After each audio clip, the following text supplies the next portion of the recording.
Viewers, it's नूर और welcome to our channel के dramas kingdom. आज मैं आपके लिए न्यू कोरियन ड्रामा लेकर आई हूँ जिसका नाम है the tale of the nine tail, जो आया है 2020 को। इसके 16 एपिसोड हैं। इसकी फर्स्ट एपिसोड जो आई है वो 7 अक्टूबर को आई है। तो आइए चलते हैं व्यूअर्स स्टोरी एक्सप्लेनेशन की तरफ। ड्रामा स्टार्ट होता है नरेशन से। जब कोई फॉक्स 100 साल का होता है तो वो इंसानी रूप ले लेता है, और इसी तरह जब कोई फॉक्स 1000 साल का होता है तो वो बहुत ही शक्तिशाली हो जाता है। उसकी सेंस भी बहुत तेज़ हो जाती है। तो स्टोरी शिफ्ट होती है एक फैमिली की तरफ जो कि बहुत ही हंसी खुशी जा रहे होते हैं, और जिनकी बेटी की सालगिरह होती है तो उसकी मॉम उसको एक गिफ्ट देती है। बेटी अब गिफ्ट देख के बहुत ज़्यादा खुश होती है और वो गिफ्ट वो खोलती है। इतने पे सीन शिफ्ट होता है कि उनका एक्सीडेंट हो जाता है और गाड़ी पलट जाती है। ऐसे ही उनका एक्सीडेंट होता है। इधर हमें बताते हैं कि उसका खिलौना भी टूट जाता है। तो जो बच्ची होती है वो उल्टी लटकी होती है और वो देखती है उसके माता पिता भी उधर उल्टे लटके होते हैं। तो इतने पे उसकी माँ उसका नाम लेती है जिया। जिया तो जिया अपनी माँ को देखती है। उसकी माँ अनकॉन्शियसली उसका नाम लेती रहती है। फिर जिया सीट बेल्ट खोलती है और वो देखती है उसके माता पिता सामने से आ रहे हैं। ये क्या हो रहा है। तो इतने पे हमें दिखाया जाता है जिया जोरदार चीख मारती है और सीन शिफ्ट होता है उसके घर में, जिधर उसकी माँ कुकिंग करती है और उसका बाप बैठा होता है। तो वो डर के अपनी माँ के गले के साथ लग जाती है और कहती है कि मैंने शायद कोई डरावना सपना देखा। और वो अपना खिलौना देखती है जो वैसे ही टूटा होता है जैसे एक्सीडेंट में टूटा था। उसके कपड़ों में खून भी लगा होता है उसी तरह का। तो वो बहुत डर जाती है। तो वो अपनी माँ को कहती है कि माँ मुझे कुकी दे दें। तो उसकी माँ कहती है तो ठीक है मैं आपको कुकी देती हूँ। उसकी माँ अंदर कुकी ढूंढती है। तो इतने पे जिया क्या करती है, पीछे से सीजर लेती है और माँ को कहती है माँ ऐसा तो हो ही नहीं सकता, मुझे तो कुकी से एलर्जी है, तो मैं तो हमारे घर में तो कुकी आती ही नहीं है। उसकी माँ कहती है सॉरी मैं भूल गई।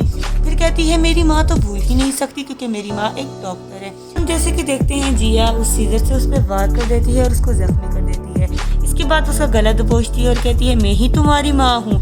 तो जिया उसको लात मार के वहाँ से भाग जाती है और एक अंदर हाइडन रूम में छुप जाती है। वो दोनों वहाँ से दरवाजे का लॉक तोड़ देते हैं और हाथ अंदर डाल देते हैं। इतने पे जिया डर जाती है। तो वहाँ पे हम देखते हैं तो यहाँ पे एक आदमी आता है लाल छतरी वाला, और वो उसको कहता है क्या तुम आहियुम हो, और वो उस आंखों पे अपने हाथों से जादू करता है और वो जादू करके कहता है नहीं तुम आहियुम नहीं हो, और उसको ये सब कुछ भूलने का कहता है और कहता है अगर तुम ना भूले तो मैं तुम्हें मार दूंगा। और कहानी शिफ्ट होती है यहाँ से 21 ईयर्स के बाद। सो व्यूअर्स, यहाँ पे हमें एक यंगर लड़का दिखाया जाता है जो कि लाल छतरी वाला होता है। तो वो अपनी छतरी लेके जा रहा होता है, हालांकि बाहर बारिश हो रही होती है। आपस में सब लोग बात करते हैं। आज तो वेदर भी नहीं था बारिश का, तो आज बारिश कैसे हुई। तो वो कहता है आज लोमड़ियों की शादी है, और इस पर सब हंसते हैं। तो इतने पे वो जाता है ब्राइड के पास और ब्राइड से कुछ बात करना चाहता है। ब्राइड उसको देख के कहती तुम यहाँ पे क्या कर रहे हो। तो फिर ली योन कहता है कि मैं यहाँ पे तुम्हारी शादी पे आया हूँ और तुमने मुझे इनवाइट भी नहीं किया, और उसको तंज करता है। ब्राइड इतने पे कहती है कि नहीं ऐसी बात नहीं है, मैं बस एक किसी से प्यार करती हूँ तो मैं उससे शादी करना चाहती हूँ। तो ली योन उस पर हंसता है और कहता है हाँ इतने लोगों के लिवर्स खाने के बाद और उनकी ज़िंदगियाँ तबाह करने के बाद तुम हंसी खुशी अपना घर बसाना चाहती हो। तो इस पर उसको ब्राइड कहती है कि नहीं ऐसी बात नहीं है, मैं सच में सुधर गई हूँ, तुमने भी तो किसी से प्यार किया था, इस तरह मैं भी तो किसी से प्यार कर रही हूँ। तो ब्राइड जो होती है वो उसको नुकसान पहुँचाना चाहती है, वो उस पर हमला करती है। तो वो क्या करता है अपनी तलवार निकाल के ब्राइड को रोकता है। इतने पे बताया जाता है कि एक लड़की होती है जो ब्राइड को बुलाने के लिए वहाँ आती है, और वो उससे कहता है कि तुम्हारे पास शादी तक का समय है। इतने पे हमें दिखाया जाता है हमारी हीरोइन। सो व्यूअर्स, जो हमारी हीरोइन है वो है ब्रॉडकास्ट कंपनी में प्रोड्यूसर, जो अर्बन स्माइल के लिए शो करती है, जो अपने साथ बैठे लड़के ली यांग से पूछती है कि ये क्या है। और इतने पे हमें दिखाया जाता है कि ये वही नन्ही बच्ची है जिया, जिसके माता पिता। इतने पे हमें दिखाया जाता है कि हीरो हीरोइन दोनों एक ही इवेंट पे होते हैं, और हीरो लड़की से यानी ब्राइड से लड़ाई करता है अपनी फोक सिस्टर से, और वो दोनों आपस में लड़ते झगड़ते हैं और फाइट भी करते रहते हैं और भागती भी रहती है लड़की उससे, जबकि वो उसको मार ही देता है। और वो मरते मरते ख्वाहिश करती है कि मेरे शौहर के जहन से मेरी तमाम यादाश्त मिटा दो, और वो वहाँ पे राख हो जाती है। तो व्यूअर्स, बाहर अफवाह फैल जाती है कि ब्राइड गुम गई, यानी कि ब्राइड भाग गई। तो हमारी हीरोइन हीरो को देखती है और सोचती है मैंने इसको पहले भी कहीं देखा है, जबकि हीरोइन इन्वेस्टिगेशन करती है क्योंकि वो इन्वेस्टिगेटर होती है कुछ।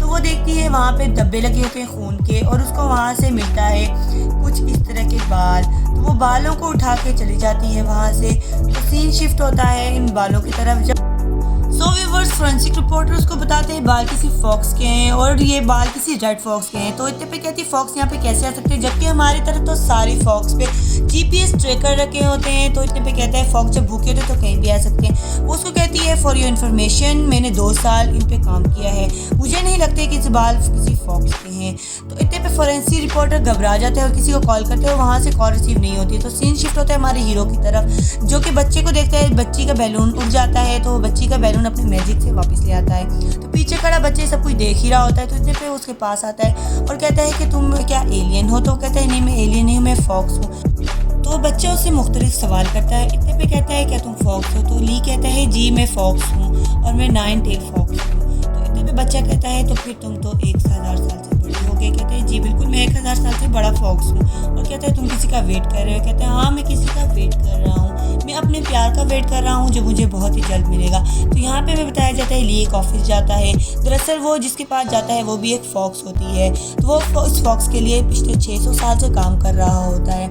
और ली उसके पास आके कहता है मैंने तुम्हें मैसेज किया था, तुमने मेरा मैसेज सीन नहीं किया। तो वो बहुत ही रूडली जवाब देती है और उसको कहती है कि मेरे पास इतना टाइम नहीं है कि मैं फजूल मैसेज सीन करती फिरूँ। इस पे ली को गुस्सा आता है और ली उसको गुस्से में आके कहता है कि मैं कब तक ये कुछ काम करता रहूँगा लोगों को मारने का। तो कहते हैं फॉर इन्फॉर्मेशन हमने एक कॉन्ट्रैक्ट साइन किया था और हमने तुम्हें नहीं कहा था कि तुम माउंटेन से यहाँ आ जाओ, तुम खुद हमारे पास मदद मांगने आए थे। तो ली उसको इतने पे देखता रहता है और कोई जवाब नहीं दे पाता। इतने पे वो एक हाथ से कॉन्ट्रैक्ट देखती है और उसके हाथ से आग लेती है और कहती है क्या मैं इसको जला दूँ?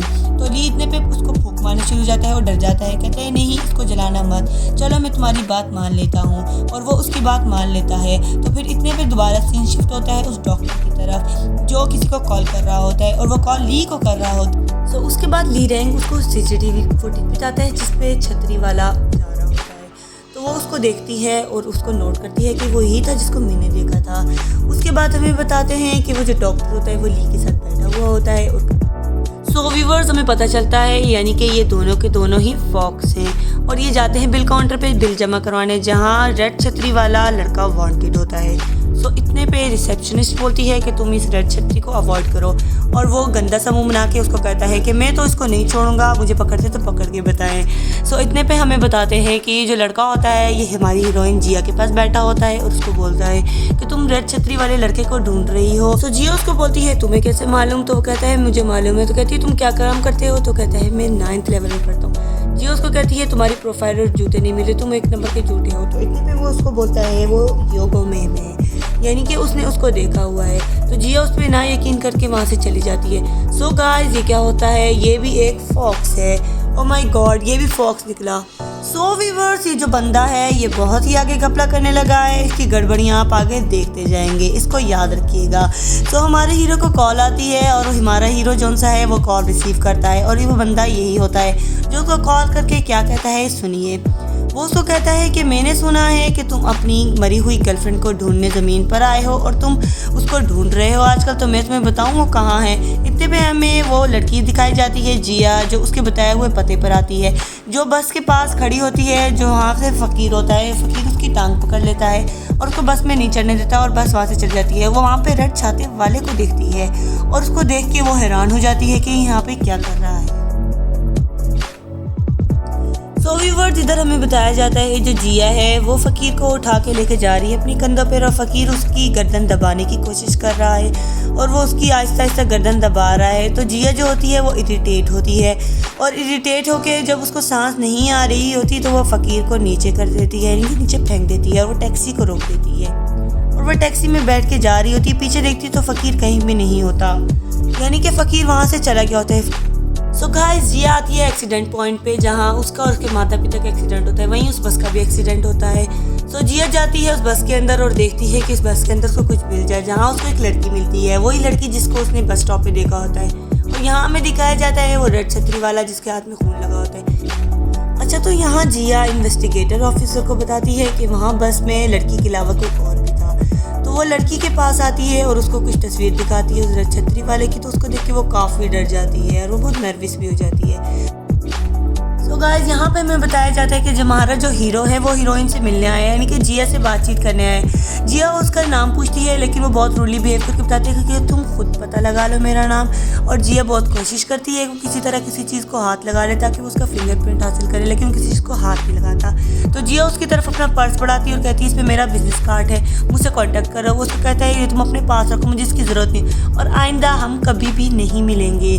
तो जिया जौन सी होती है खुश हो जाती है और कहती है हमारा मिशन कंप्लीट हुआ, क्योंकि जिया मिशन कंप्लीट कर चुकी। यहाँ पे बताया जाता है कि उसके साथ जो डॉक्टर होता है, जो इन्वेस्टिगेटर ऑफिसर होता है, वो उसको कहते हैं वही बच्ची है जिसकी जान तुमने 20 साल पहले बचाई थी, क्या उसको तुम याद हो? कि बल्कि वो बच्ची तो उसी तरह की है। जब मैंने उसको पहली दफ़ा देखा तो मैं तो खुद भी हैरान रह गया था कि वो तो 20 साल पहले भी ऐसी ही थी जैसी आज है। यहाँ पे इंजर्ड लड़की सुयोंग की तरफ सीन शिफ्ट होता है, जो चीख मारते ही जिया उसके पास आ जाती है और कहती है कि क्या हुआ। तो कहती है मैंने यहाँ पे किसी को देखा, उसको अपने घर वापस साथ ले आती है। तो वो उसके घर रह रही होती है। इतने पे नर्स उसको पर्ची देती है ली को कि आपके लिए किसी ने कुछ छोड़ा है। तो वो जब वो देखता है तो वो बहुत ज़्यादा गुस्से में आ जाता है, तो वो वहाँ से चला जाता है। सो गाइस इतने पे जिया देखती है कि वो उसके पास लियोंग खड़ी हुई है। उसको देख के बहुत ज़्यादा हैरान होती है, कहती तुम यहाँ पे क्या कर रही हो? तो कहती मुझे सब कुछ याद आ गया। उसको बताती है कि जब मैं बस में थी, बस में एकदम अंधेरा हो गया था और किसी ने उसको मारना शुरू कर दिया, यानी कि किसी कौन था, वो रेड छतरी वाला था। तो ये सब कुछ बताते बताते रोने लगती है। तो जो हमारी मेन कैरेक्टर होती है, यानी कि हमारी हीरोइन, वो सब कुछ सुन रही होती है। गाइस ये असल में एक फॉक्स होती है, जो इंजर्ड लड़की है वो फॉक्स होती है, जो कि बस में अंधेरा होते ही सबको मार देती है और हमारा हीरो उससे लड़ाई करता है। तो जिया उसको हौसला देती है। इतने पे एक कांच का गिलास नीचे गिरता है और जिया के हाथ में उसको लग जाता है और जिया हाथ में कांच के गिलास के जब एक पीस लेती है, तो कांच के गिलास का पीस लेते हुए उसकी गर्दन पे रखती है और कहती है ऐसा तो कुछ नहीं, कि बस में जब कुछ सब कुछ उल्टा हो गया था तो तुम कैसे बच सकी। और हंसने शुरू हो जाती है, कहती है जब बस में सब अपनी अपनी जान के पीछे पड़ते तब तुम्हें एक चीज़, यानी कि तुम्हें एक कतरा भी नुकसान नहीं हुआ।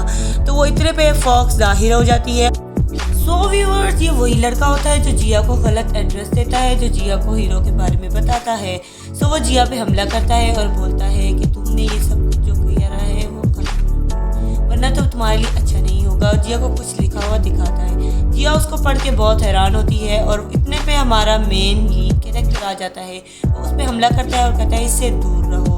तो जिया जो होती है उसके घर में जगह जगह CCTV फुटेज लगे होते हैं, जो उसकी फुटेज रिकॉर्ड कर चुके होते हैं। जिया बहुत ही इंटेलिजेंट होती है। तो जो लड़का होता है वो हमारे हीरो को कहता है कि अगर तुमने अपनी हीरोइन को, यानी कि उस लड़की को ना ढूंढा तो मैं जिया को मार दूंगा, तुम्हारे पास कुछ वक्त है। और तो जब जाता है तो जिया उससे पूछती है वो कौन है और वो नहीं बताता। यहाँ पे हमें बताया जाता है कि जिया को कॉल आती है इंस्पेक्टर की और वो उसको बताता है उन फिंगरप्रिंट्स के बारे में। सो यहाँ पे हमारा हीरो ली जो अपार्टमेंट में आ रहा होता है, वहाँ पे देखता है लैपटॉप ऑन है, उस पर उसकी और उसकी फॉक्स ब्रदर की लड़ाई की वीडियो है और देखता है कि जिया बालकनी में खड़ी है। वो जिया को देख के हैरान होता है, कहता है तुम यहाँ पे कैसे आई? तो जिया उसको कहती है कि तुम मुझे स्टूपिड बनाना छोड़ दो, ये बातें बहुत पुरानी हो चुकी हैं, मेरे पास असल फाइट की वीडियो है और मैं इसको लीक कर दूंगी, तुम अगर ये लेना चाहते हो तो यहाँ आ जाओ। तो जिया बालकनी में बैठ जाती है और देखते ही देखते जिया वहाँ से छलांग मार लेती है, यानी जिया वहाँ से कूद जाती है। तो हमारा हीरो ऑफ कोर्स हमारा फॉक्स उसके पीछे जाता है और वो उसको पकड़ लेता है और वो उसको बचा लेता है। जिया कहती है तुम एक नॉर्मल जीव नहीं हो। तो वो उसको देख के कहता है कि हाँ मैं नॉर्मल। जिया कहती है मैं तुम्हें ही ढूंढना चाहती थी। इतने पे वो उसको इंजेक्शन लगा देती है। सो फ्रेंड्स यहाँ हमारे टेल ऑफ द 9 टेल की एपिसोड खत्म होती है। सो अगर आप नेक्स्ट एपिसोड को मिस नहीं करना चाहते तो एंड तक हमारे साथ जुड़े रहिएगा और सब्सक्राइब ऑफ कोर्स लाइक भी कीजिएगा। सो अल्लाह हाफिज़।